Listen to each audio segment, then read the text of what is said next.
The show has begun with Connor and Dom. It's the Decon Chamber. Ladies and gentlemen, boys and girls, Trekkies and Trekkers, welcome back to another episode of the Decon Chamber. I'm your co-host, Mr. Dominic Keating, joined as always with my bestie, Mr. Connor Trinneer, my favorite host. Science fiction isn't just about spaceships and distant planets. It's about what makes us human, when everything else around us feels, quite frankly, alien. Now, few actors capture that tension better than our guest today. He's built a career spanning multiple cinematic universes, including Marvel, DC, and Dune. You've seen him in The Dark Knight, Blade Runner 2049, The Suicide Squad, Ant-Man, and Oppenheimer. Had to do that. And somehow, every time, he finds the soul of the outsider. He's an actor, a screenwriter, a creator, writing comics like Count Crowley, a love letter to vintage horror, and creating films like Animals that explore what it means to be human in all its messy, meaningful complexity. This is an actor who's worked with Chris Nolan, James Gunn, and Denis Villeneuve, yet still feels like the kind of person you want to have a long, late-night conversation with about movies, monsters, and the meaning of life. We'll see. Please welcome to the show, Mr. David Dastmalchian. Gentlemen, Thanks, David. thank you. Coming on. Beautiful introduction, I think. Oh, thank you, mate. I'd like to record that and then play it before I enter the room so my children So your kids have some respect. get some respect around here. Yeah. How old are your kids? How old are they? The 7-year-old daughter, she's turning 36 in a month, and then my son is just turned 11. God bless. I mean, that's a brave move. I mean, your career started in the mid to 2000s in earnest. Was that? Am I right in saying that?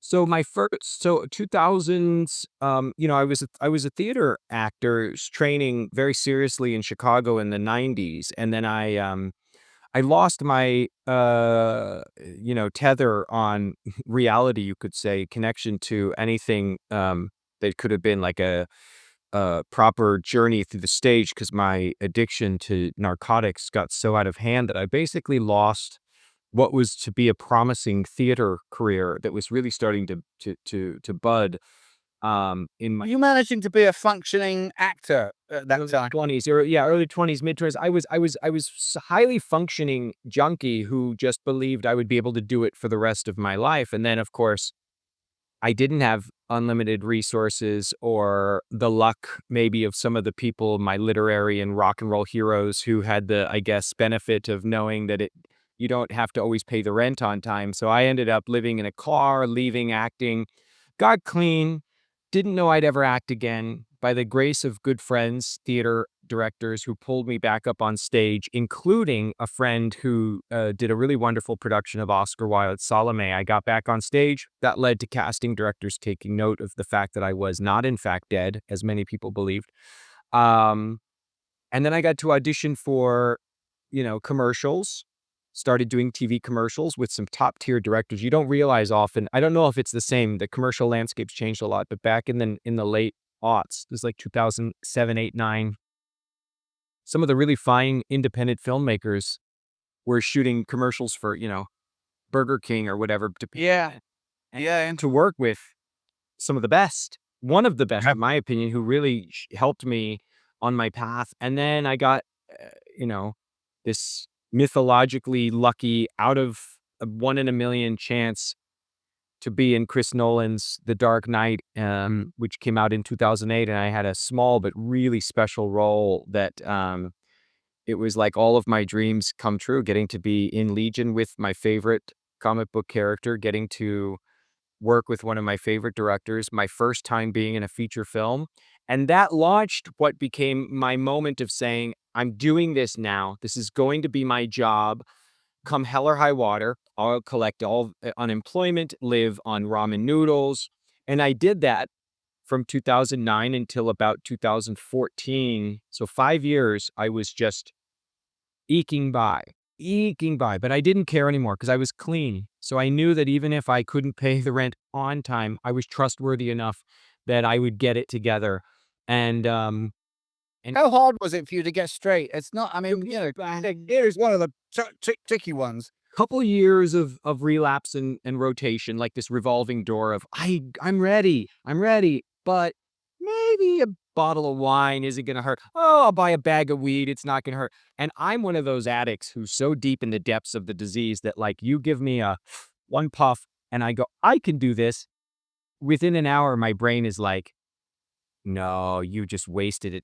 Then I'm driving 8 hours to score, some like You're in Croatia. China white heroin in the, Chicago. There's madness. It's Jekyll and Hyde, truly. And he will always live with me, my Mr. Hyde. And he could come out in other ways, not just as an addict, but you learn to live with him. And I was learning how to live with him. It took me about 5 years when I finally got straight to really feel comfortable and rack up a lot of good clean time to feel like, okay, now I'm ready to really do this thing. And once then I felt, and by the way, I will say, interesting thing about monsters and the genre space, etc. It's like oftentimes for the simplicity of narrative, and this goes all the way back to the Greeks and biblical and beyond, it's like the monster is one thing, and that thing is going to be that thing forever. And I always believed that like the acting spirit that haunted me, this desire to perform that lived in me, it was in its own kind of beautiful addiction. I would never be able to Fulfill that without the benefit of opiates or heroin or something. And then when I finally did get on stage and the work was better than I ever done before, I was a much better actor. I was much more able to navigate all the tricky nuance of really delivering, say, a Wilde or Shakespeare or Tennessee Williams, or the stuff that in the past I would have tried to go full method and, just bowl my way through it. I started to find the joy and the pleasure in the craft and the artistry of it. And then the technique of it. yeah, and 2014 finds me in Los Angeles, living in, a one-bedroom apartment in Koreatown, having made some really wonderful independent films and a couple of roles in very cool movies, but nothing that was like really, as they say, it was buying the farm. It was all like enough to get you through to the next. So I call it single white male living. just make it up, buy enough ramen. Yeah. And it was the spring of 2014, bringing home my first child, my son, from the hospital to the apartment, knowing that I had $200 in the checking account. Was he a planned, not to get too personal, but was that a... No, he wasn't, but we were certainly excited when the reality came crashing down. It was like, this is happening and it's going to be great and we'll figure it out. And is your partner in the business? Does she... No, she is a very talented muralist, painter. She does some costume work, but not necessarily for film and TV, more, of a real person. But she does, yeah, she's a real person. No, she's also, she's one of us in the sense that she's an artist at heart, but she's not, film and TV. She's helped on things, like she's certainly come and shown up, and she art directed my film Animals because we couldn't afford anyone else, and she came and did a phenomenal job and was a great job. But with the baby, I go, oh man, I need a miracle, because I believe I got a great miracle in getting clean, great miracle that I didn't die. I was asking, I was like, God, is there another miracle out there possible? And it was that same moment, bringing the kid home, that I got my first Marvel contract. At the time, Edgar Wright was directing the Ant-Man film, and he had cast me in the movie. He apparently liked my work and stuff he'd seen before. I auditioned for him several times. We hit it off, and he cast me. And I was very excited because suddenly I was like, oh my gosh, I'm going to make, $80,000 something. Wow. Yeah. Like, that first big check is, you never forget it, do you? Didn't Heath Ledger gave you some advice about fatherhood and family? He did. I was not with my partner at the time, but um, I was on the streets of downtown Chicago, standing, you know, right near the alley where sometimes I had slept, and I had memories of like trying to sleep in my car in this alley next to right where we're shooting this huge monolithic film, just like 2 blocks away from my favorite comic book store, 3 blocks away from where I had been working as a telemarketer at a job that I did not like, but with people who I loved, and they kept me, they were Owen Alex are really good telemarketers. those people at the telemarket. They were like family to me, Time Life forever. They were like, Dave, you're gonna be an actor again, but just do your best here and keep showing up, and we'll make sure your lights are on. And I love them for that. They were so supportive. But I was talking to him, and he said, you know what happened? It was an odd moment. This background actor, Heath and I were having just a kind of a soft conversation about music and maybe life, and having a coffee. And this actor, who you could feel the energy, this was a big moment to him to talk to Heath, and he kind of blew his uh wad, for lack of a better term, because he walked up and his energy was so intense, and he just immediately started uh kind of inundating him with energy, and was like, there's like a boundary, and some people just don't understand the boundary. And this actor was like, referring to Heath's, like, partner at the time and child by, like, their first name, which I always find a little unsettling if someone comes up to me and is like, Michelle, I take it. Yeah. How's Eve? How's Arlo? How's the day?" And he's like, fine, like, "I don't know you." And he, "Okay, I guess." And he's just kinda talking at us. You could tell he had, like, built up the courage to come, and now he's just, and we're both going, "Man, this isn't the way to do it. This isn't Montrose." But Lord knows I've been that guy before too. So trying to have a little bit of grace, and just, He's so sweet. Yeah, really. We're gonna tip his hat that this guy's annoying him. He's being kind and he's smiling. Yeah, God bless. And the Go guy off way then. to me, and the guy turns to me and goes, "Well, what about you? Do you have kids?" And I said, "Oh gosh, I don't think I'll ever be ready for that." And this complete stranger says to me, "Well, you bet you should do it, because you're getting older and you're not going to be able to do it for much longer." And I turned at Ledger, and we laughed so hard. And then the guy finally, like, wandered off, and Heath was like, "Can you imagine saying that to a complete stranger? Like, I love it. That sounds a bit spectrumy. gonna get to the reproduction because you're not gonna have it work for much longer."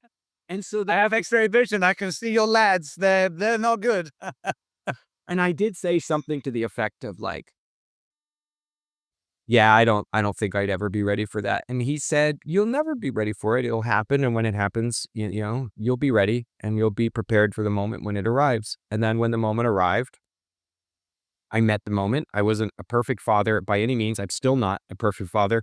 God forbid. I don't know if there's such a thing exists, but I certainly love it, and it's a role I never imagined loving as much as I do love. Uh it's like it just ekes out being on set with amazing artists and making incredible art. Like, I hate to say it, but the time that I'm just chilling with the kids working on like our pottery projects or reading a book is like, it's really nice, and I'm grateful for them. And yeah, we started that Marvel film. Edgar eventually left the picture, but luckily I was able to stay on the film. And then Peyton Reed became the director, and he liked me, and he kept me hired, which is a gift, because he could have easily just All right. dismissed the previous All right. team.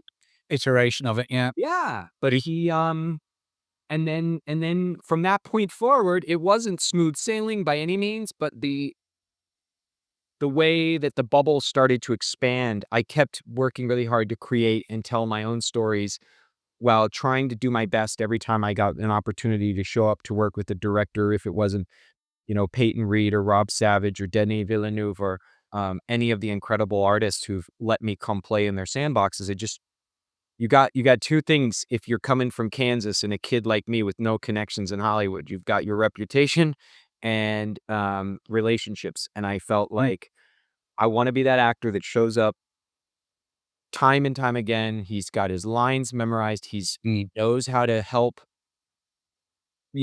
propel the energy of the director's vision. He knows how to I work hard to know how to find the hero. Usually the hero in the story is someone that I'm interacting with in some way or another and getting to like really push them or obstruct them to give them stuff to work off of. And That's great. be I able just to- saw there's a piece. Sir Ben Kingsley just was making a comment on Instagram. I hadn't seen it before, but there's a fashion in drama classes, particularly in LA, I think, to win the scene. And he's like, no, you want to make the other guy or the other girl in the scene look better than you. if That's my scene partner wins the scene, I win.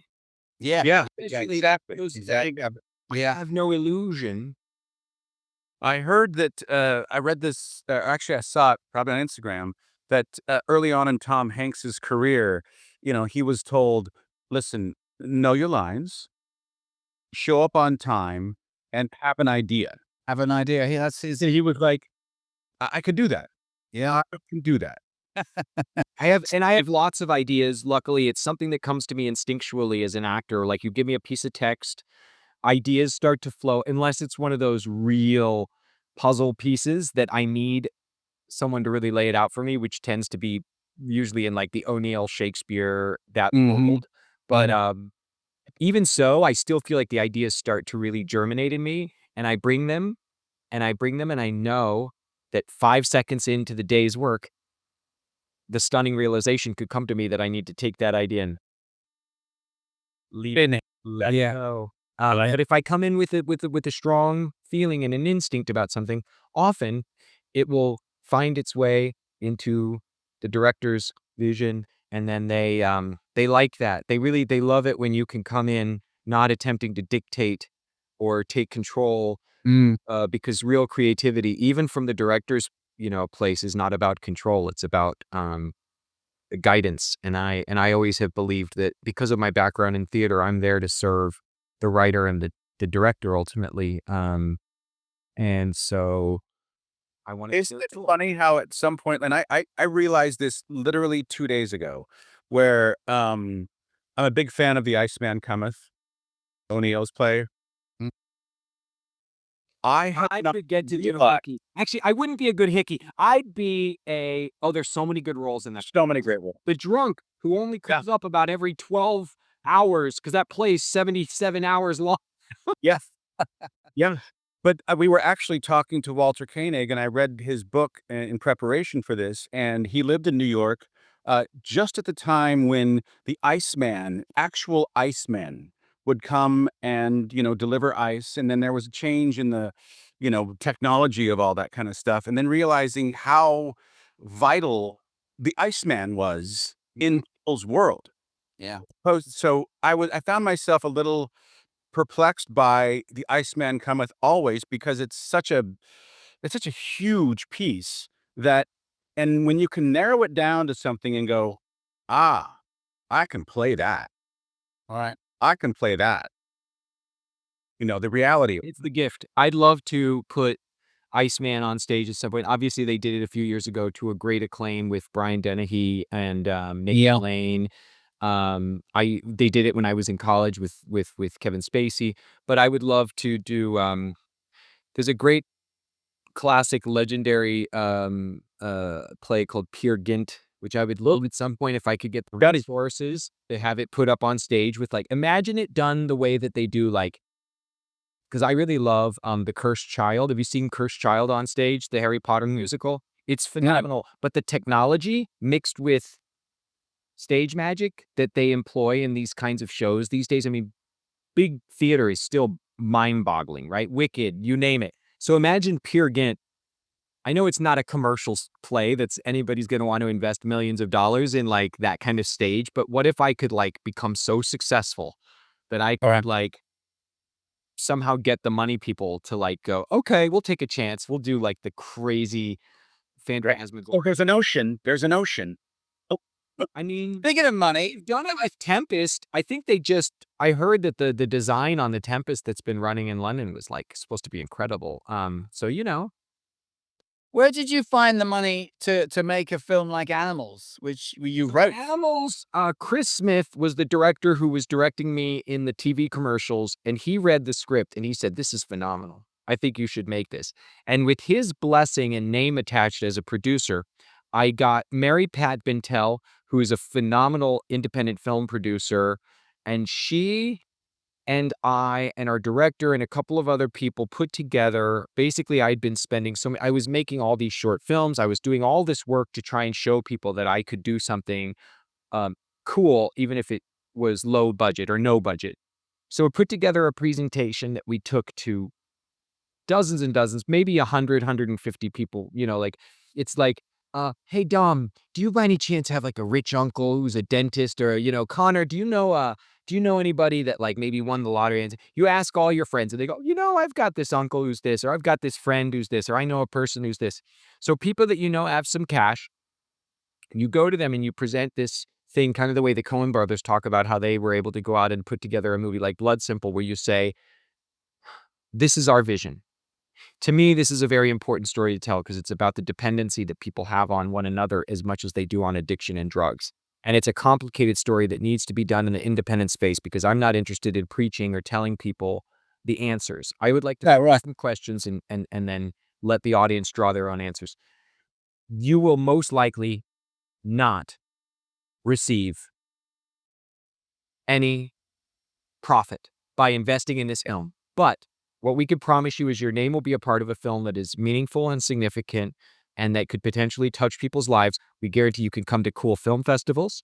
And some people have different reasons for why they do this. There's tax incentives to invest in art in the States. You can, invest. Yeah. And so we would create these tiers of like, you want to be an associate producer's $5,000 and a co-producer's $10,000 and producer was 15 and EP was like 50.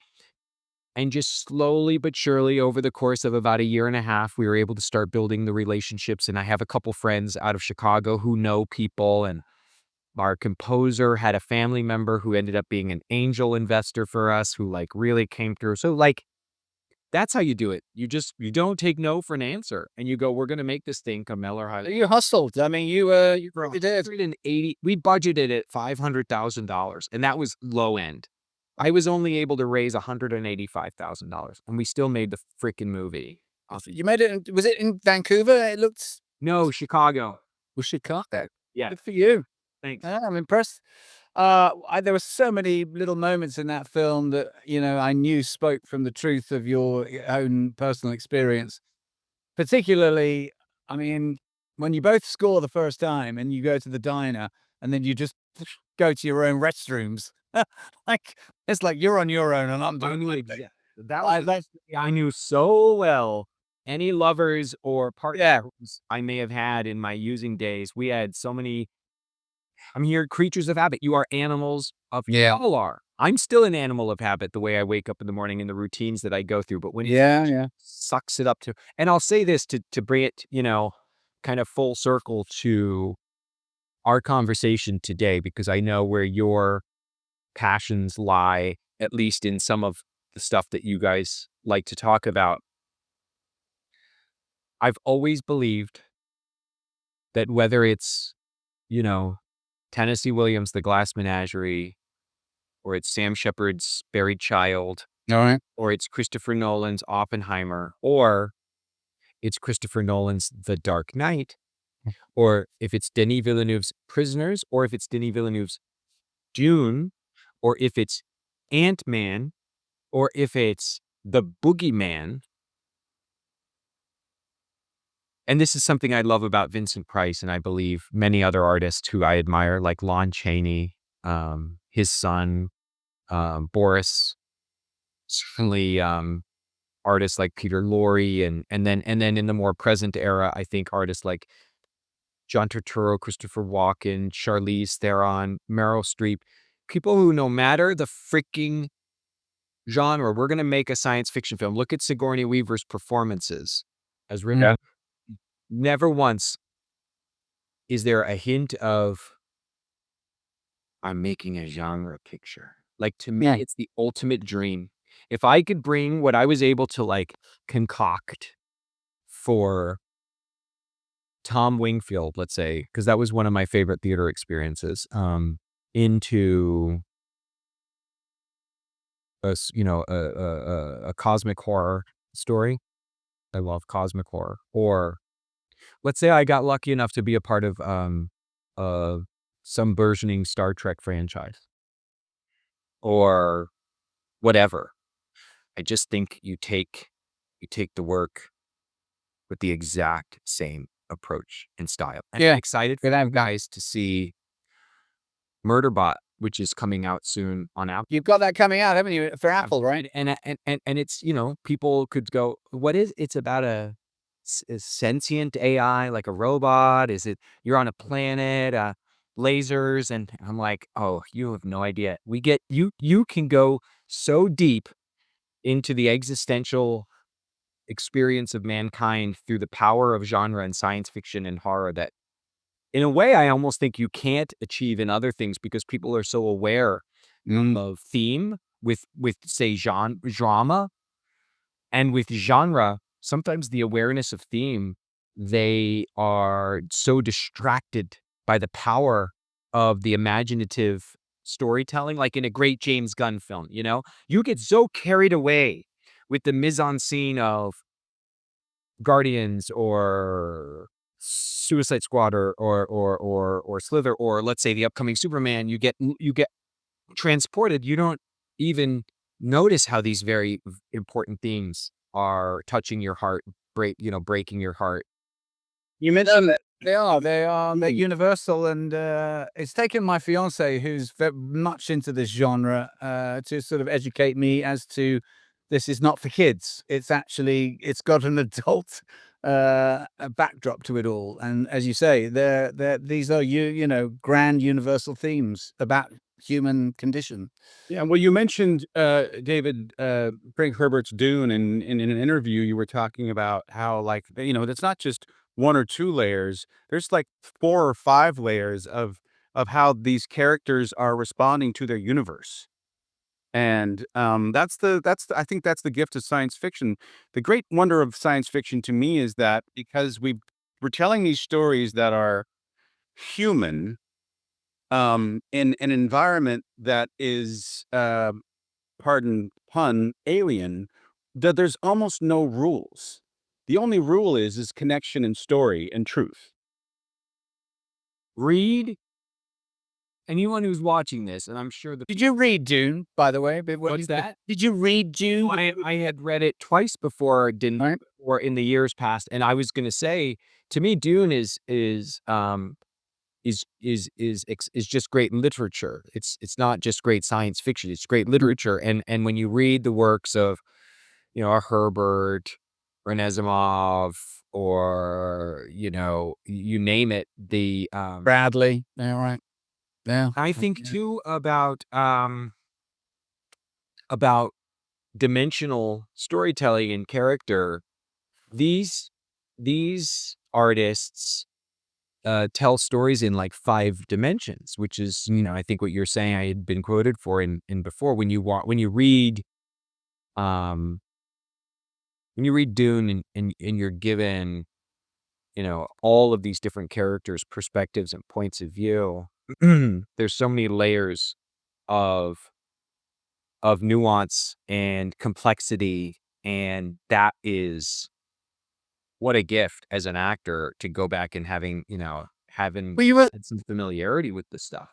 were you a little were you slightly let down by the fact that Peter de Vries in Denis' version of the story was curtailed as opposed to Brad Dourif in the Lynchian movie? I mean, The story that Lynch was telling in his film required for its essence that version of Piter in that magnitude. I think I take a lot of peace and solace and gratitude in the knowledge that for what the world Denis was creating, which is a completely different vision, Mert's novel. I mean, completely different version. Neither are wrong, by the way. Neither are right. They're just completely different visions from visionary artists, just like Jodorowsky's would have been a completely different vision. All right. In Denis' vision, the world of the Mentat, and that's Thufir and Piter, really served an important purpose for, I think, the audience to understand the mechanics of the stratagem that these different factions were utilizing. But you immediately got a sense of the Harkonnen in a way through Denis' Dune that was quite because of the style in which I think David's world took place and the way those Harkonnen operated. You needed more, and that's not a good or a bad thing. With Denis, it's like I felt like we got exactly what the purpose in furthering the story was, which is why my most integrated scene, even though I barely have any dialogue, is the moment when we finally got the Duke, manhandled, and he's naked there at the banquet hall. That is Big lesions. Yeah. that's the Baron scene. But for me as Piter, I felt like I was singing in that scene. It was such a beautiful scene, and I will say, Denis is such a dear friend and an incredible collaborator. The thing that really was a bit sad, but I understood it, was he had written this beautiful speech that I gave, and we filmed it. It's when we've taken Arrakis, and I have Thufir cuffed, surrounded by Sardaukar. He's just beat to hell, and he looks pathetic. And Stephen, by the way, the actor who portrayed Thufir, what a phenomenal artist. Nice job. Yeah. And he's sitting there on the precipice of this balcony looking at his beautiful, this thing that they've invested so much time and energy in, as it's just being burned to hell. And I got to stand there and take my Sappho, take it in, and I give this long, slow, didactic kind of like presentation on playing the essence of it's like it's a bit of a chess, like this is now checkmate. And if you watch the Blu-ray or DVD features, you could see this scene. And Denis met with me in Budapest like a year after we'd filmed, because he was doing pickup shots and scenes, reshoots, as you always do in these films. And he sat down with me and he said, "I'm so sorry. I'm cutting the film, and it doesn't fit. It doesn't work. It's this big, massive, bombastic, explosive battles happening, and all of a sudden we're gonna just stop and have this robot man deliver an eloquent monologue, in the middle of it."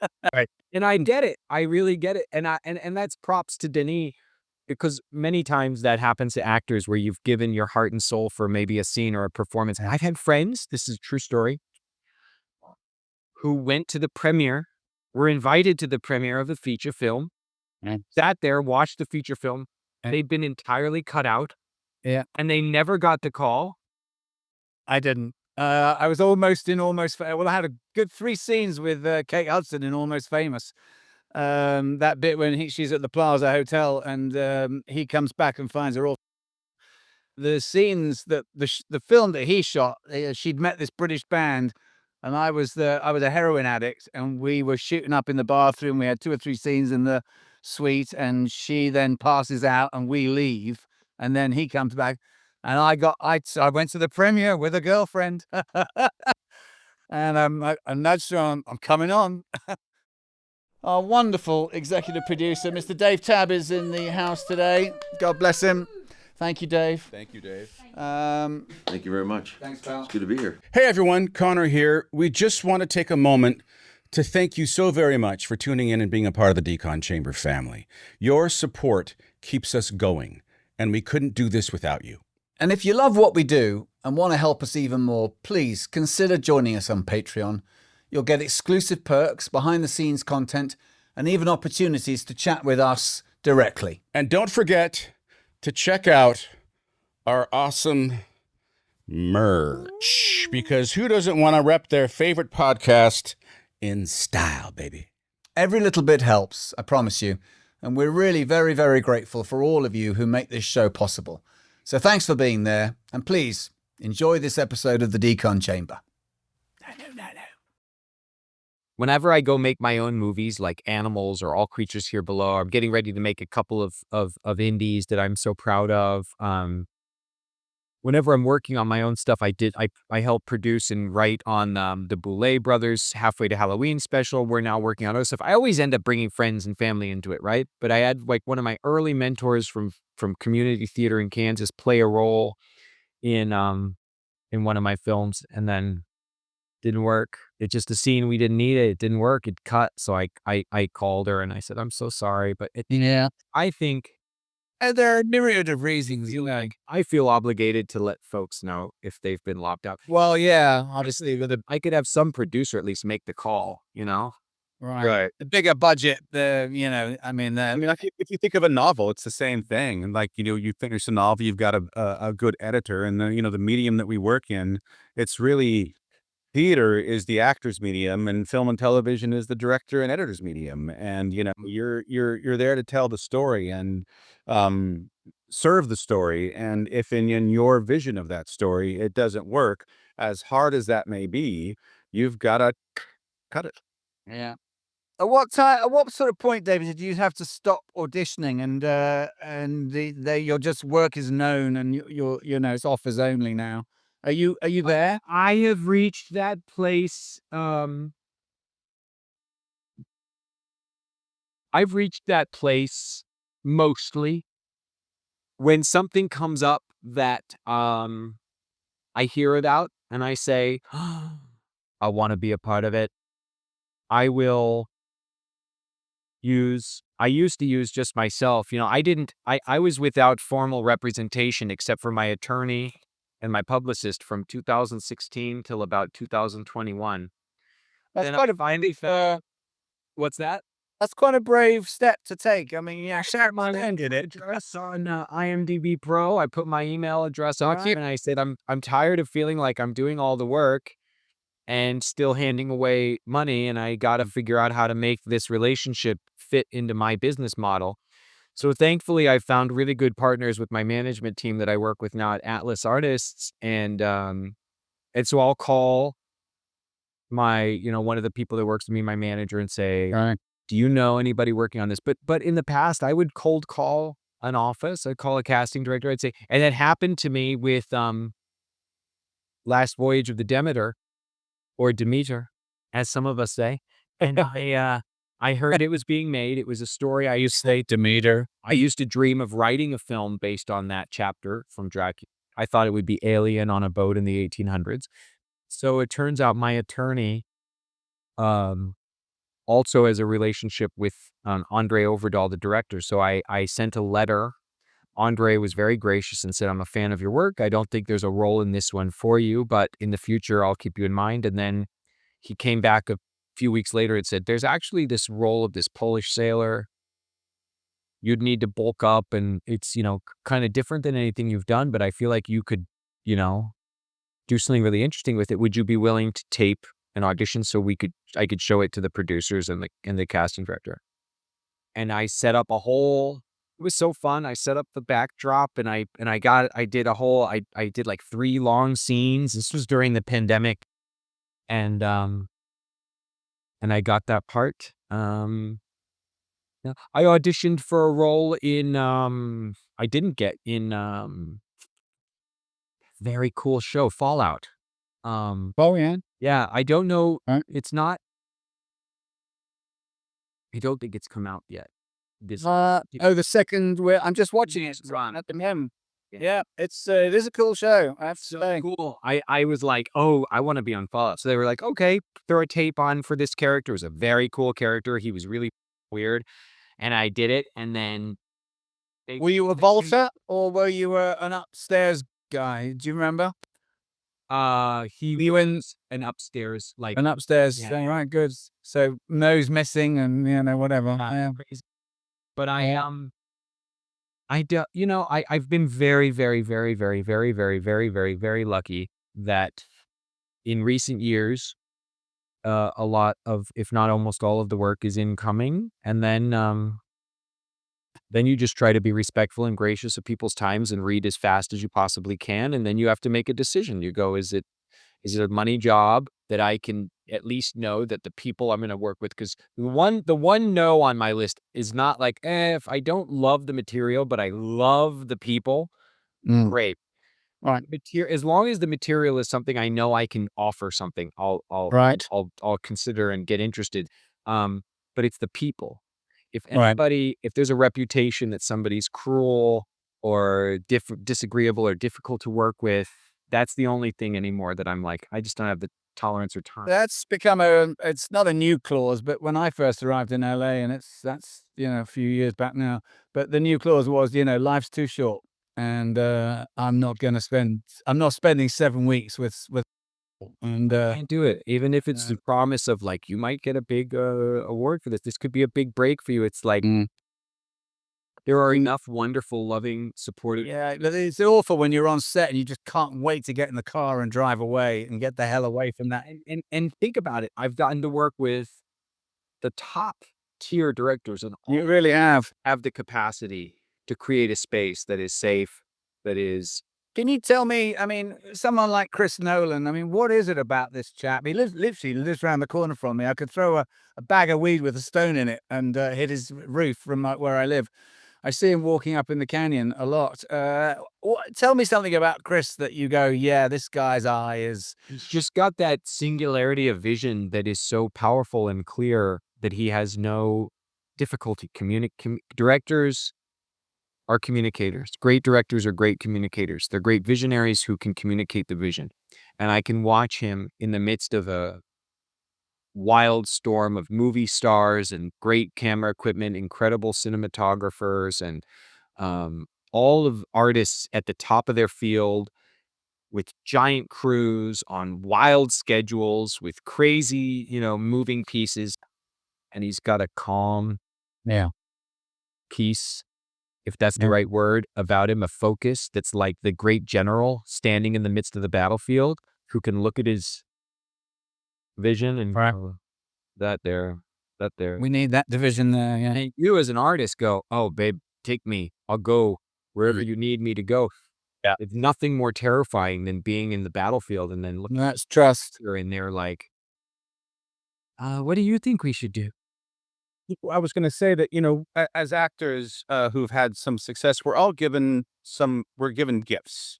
And what you do when you open that gift, you've seemed to have been able to open that gift, see what it is, and then navigate that to other bigger, better things. Is that a conscious act for you? Or what is that for you? Because you've been handed some gifts in your life. Many gifts, many. I'm incredibly grateful for the opportunities that I've been given. And it's there's like a principle of multiplicity and magic and alchemy in storytelling that you try to look at everything as a springboard, even the tough knocks or the pains. You look at the nose like fuel. If you can look at the nose like kindling on the fire, if you can look at the obstructions, the failures, although that's a real tricky word for me because I always feel like everything is a purpose and leads to something. So failure is so fascinating for me. When you fall down the skinned knees of our artist egos, the connections and the pain, the winding up in the cutting room floor, not getting the role that you did for, subsequent auditions for in 13 callbacks, and then they still didn't pick you, and you go, I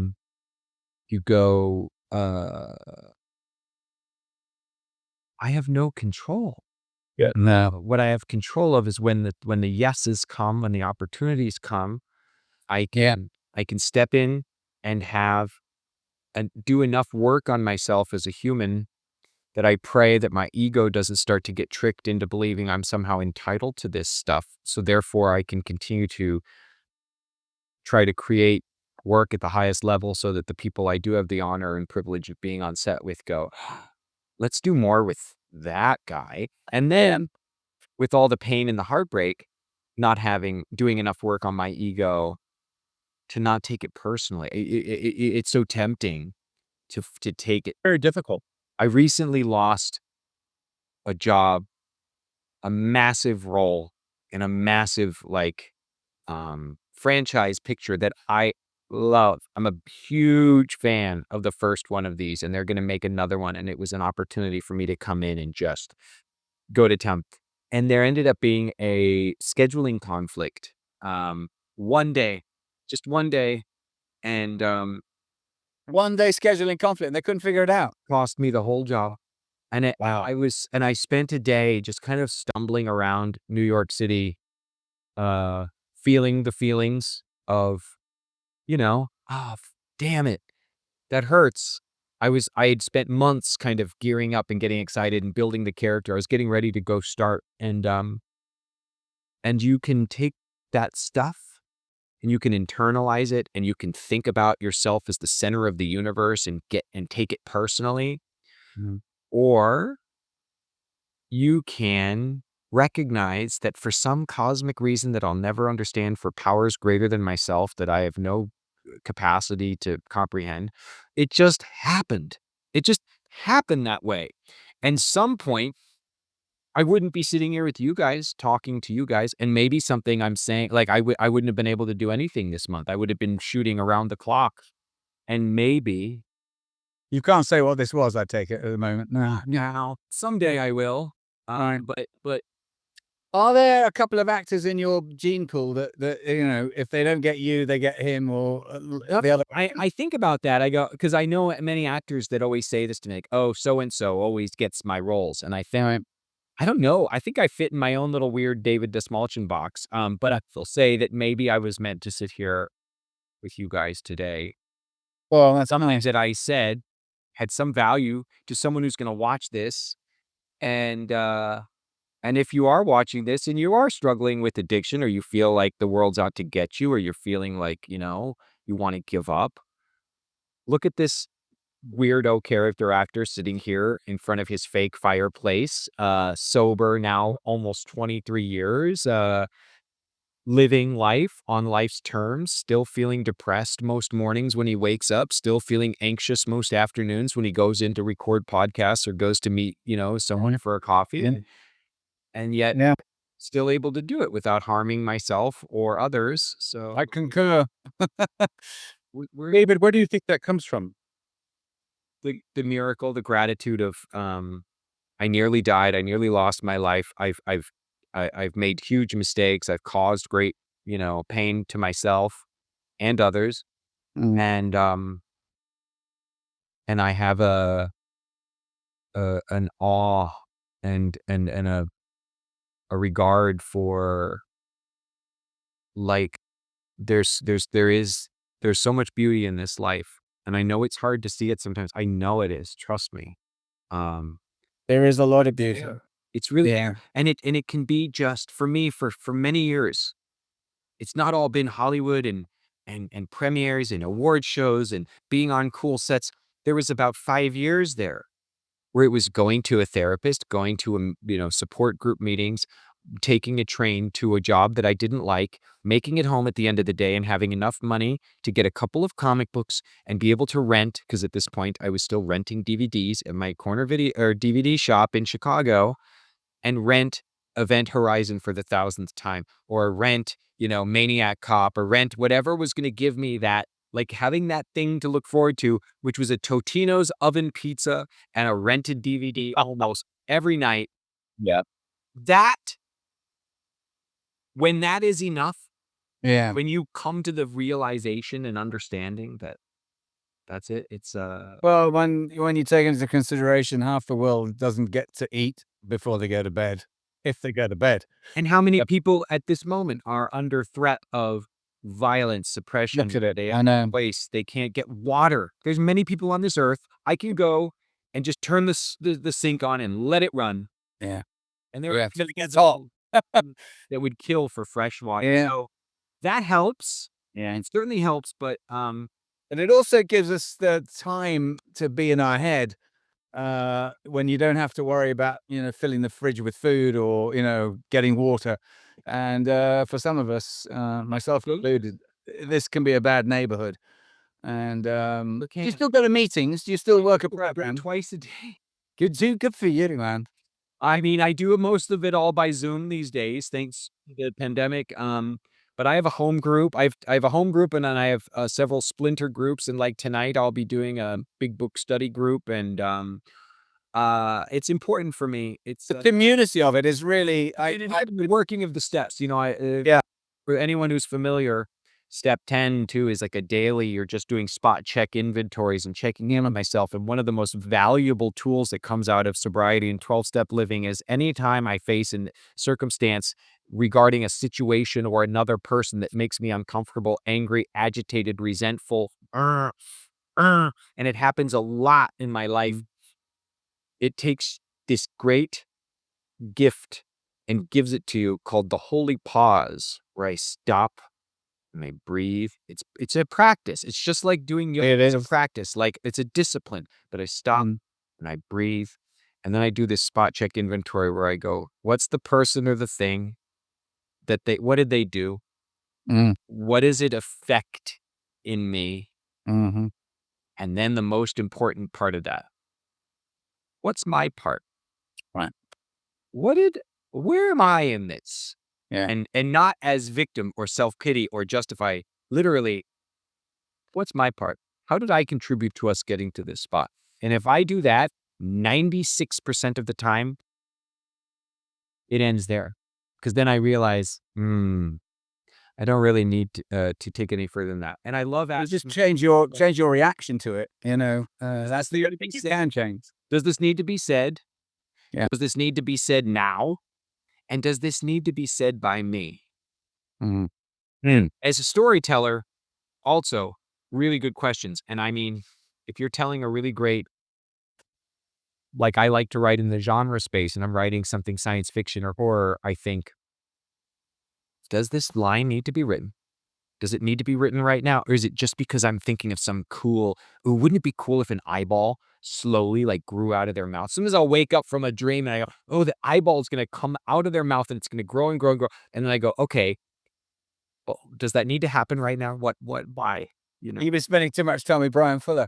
Talking to Brian Fuller, And too much time with Brian Fuller. He is a hero to me. He is so much. extraordinary. let's talk about Dust Bunnies that we all went to see recently at a little private screening. You're terrific in it. This is Brian's first directorial debut. That's how we met you. That's how we met you, and starring you and Sigourney Weaver and Mads Mikkelsen. It's a terrific, honestly, visually. I mean, it's a terrific film. I mean, I was blown away by it. And you've got a lovely. I don't want to call it a turn because it's that sort of, slightly denigrates it, but it's a great part, and you play it very well. I hope this film just blows up for you. I think it's got a chance to. Brian is so talented. He writes in the space that I love. He creates characters and narratives and worlds that are so dynamic and powerful. I just love him. He's also an important friend. It's been a very hard, the last year of my life. It's interesting. On the surface, you go, oh my God, this guy was part of the ensemble that won a SAG award for a film like Oppenheimer. He got to be there to celebrate this incredible achievement in cinema.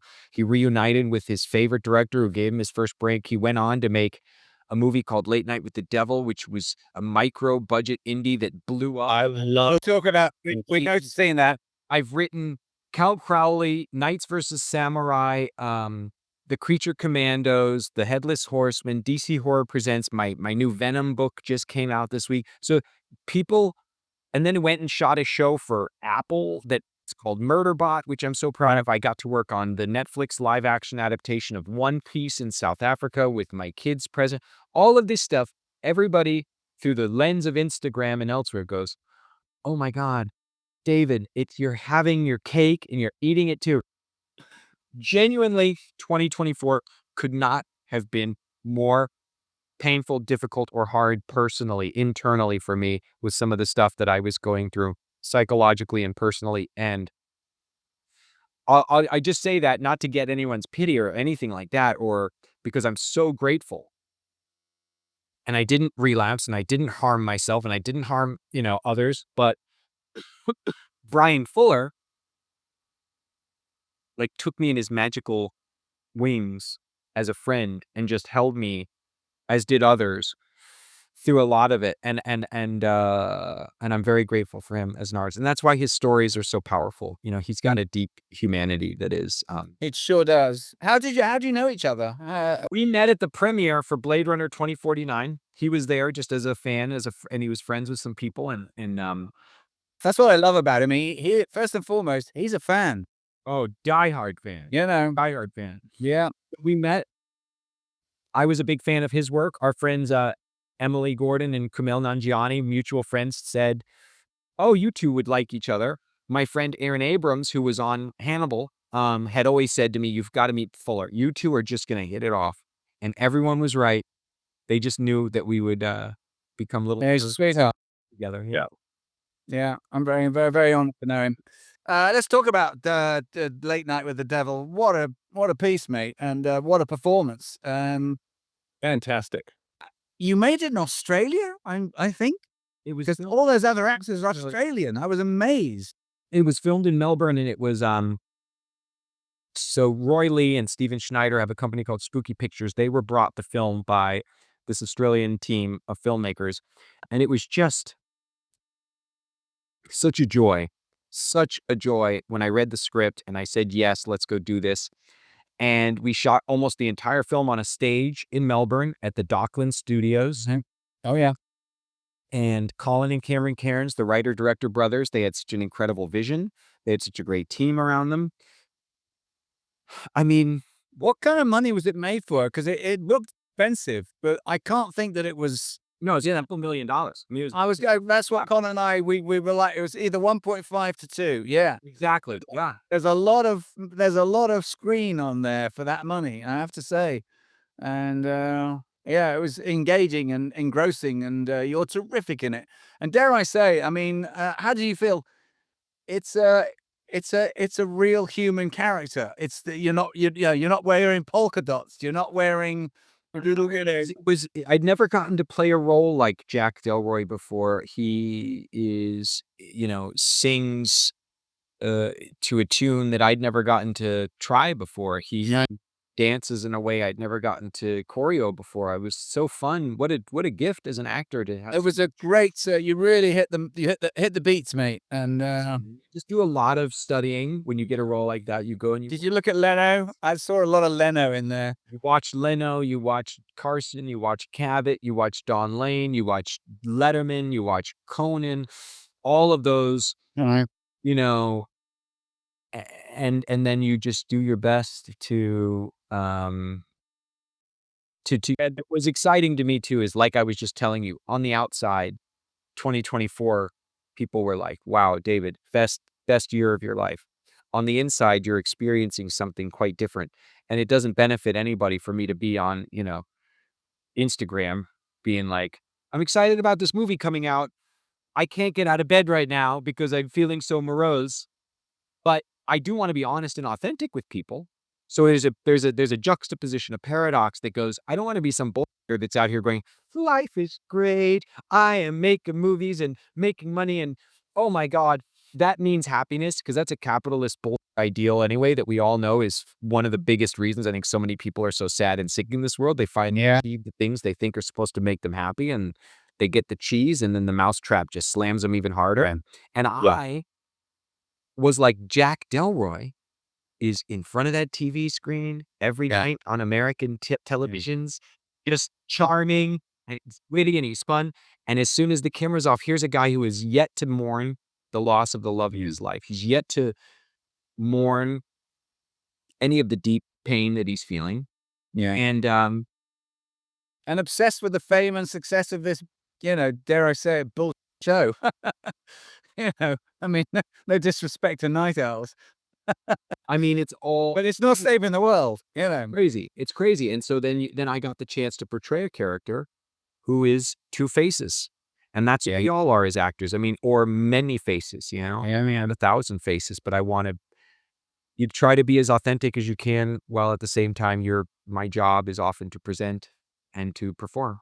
And so And the cast around you were just superlative. I mean, local, incredible. incredible.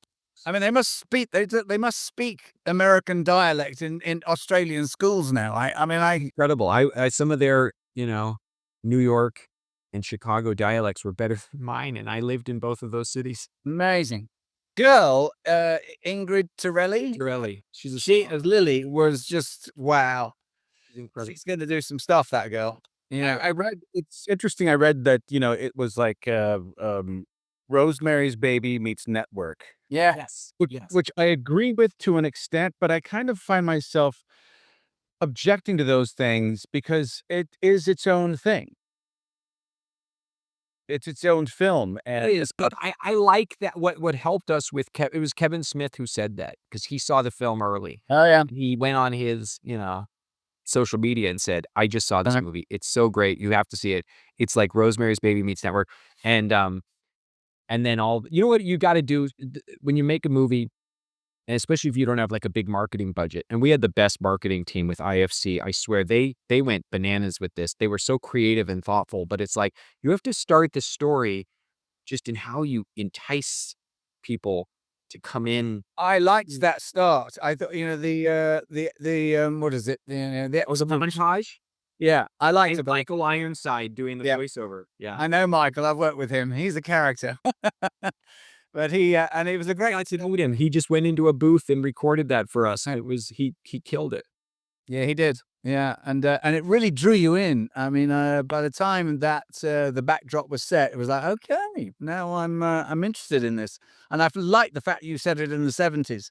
That was. Did they come to you when this was like, yeah, we want David, or did you? Yeah, they Roy and I have been trying to figure out something to work on for a long time, and so he sent me the script and said, your name came up in a meeting. I told everybody that I know you. Take a look. We would bring on Good Fiend Films, which is my company, as a co-producer on this, because we're small and we need as many hands on deck as possible. And so it was the first feature film that my company helped produce, and that I got to, have a hand in, as far as with other people's material, because I loved the script and I loved their vision, and I had scant notes, but I think they were really helpful and beneficial to the ultimate product. How long did you have to shoot that? Was it 3 weeks? 3.5 weeks. Yeah, no kidding.